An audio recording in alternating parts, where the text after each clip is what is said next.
and I marvel at that. In fact, we have old pictures. Mr. Gattis loved photography. He was a World War I, he was in the Army in World War I, and he was a photographer. And so we have old photos. I didn't actually realize I could do them. You know what, kids? Do you hear me talking? Hold on, okay?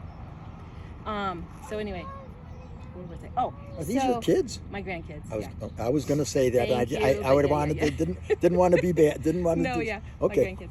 So anyway, they had the one son, Bob Gattis, and he got married in the 1930s and moved into this house. Yeah. That was built by a Mennonite farmer in 1890. Really, this house? Mm-hmm. Wow. And so then he moved his folks up during World War II, and you couldn't get building materials, so they brought in this house that they had used when they were building the dam up at Hungry Horse. I don't know if you got to see the dam up there. We went to Libby Dam. Okay, yeah, cool.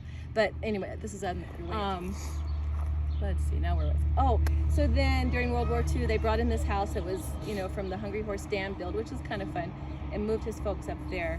And then they just started carving out the gardens. Yeah. His mom, you know, had this original plant homestead stock, and we have artesian springs all up and down this creek, which is Mill Creek. And you saw the big pond above the fish hatchery when you were there. Yeah, That's Mill Pond, Mill Creek. Right. And there's a humongous artesian that feeds that. And so it's 43 degrees year round, never freezes. And then... So the lake, this little creek doesn't freeze? Never. Mm-hmm. Wow. In fact, That's water, cool. There's a little water fountain right where my granddaughter is. Yeah. And it's from a really deep artesian, and it's great water. But anyway, this was mostly swampy because of all the artesians, and they just started carving out their gardens. Yeah. And then the lupins are amazing. Are just you're hitting there just as they're on their way down, but they're great when they're on. So she lived to be 98, and then they had the one son who married and lived here, and they didn't have any children. And so when his parents passed away, he asked my husband's family, would you like to, you know, buy that part of the garden? So they did.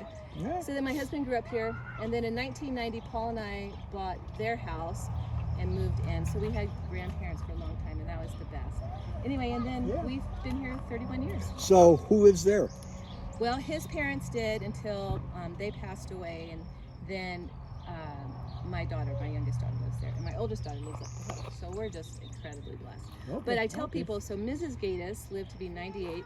Bob Gattis, the son, lived to be 99. So I used to say I was going for 100, but not anymore. Wow. What girlfriend?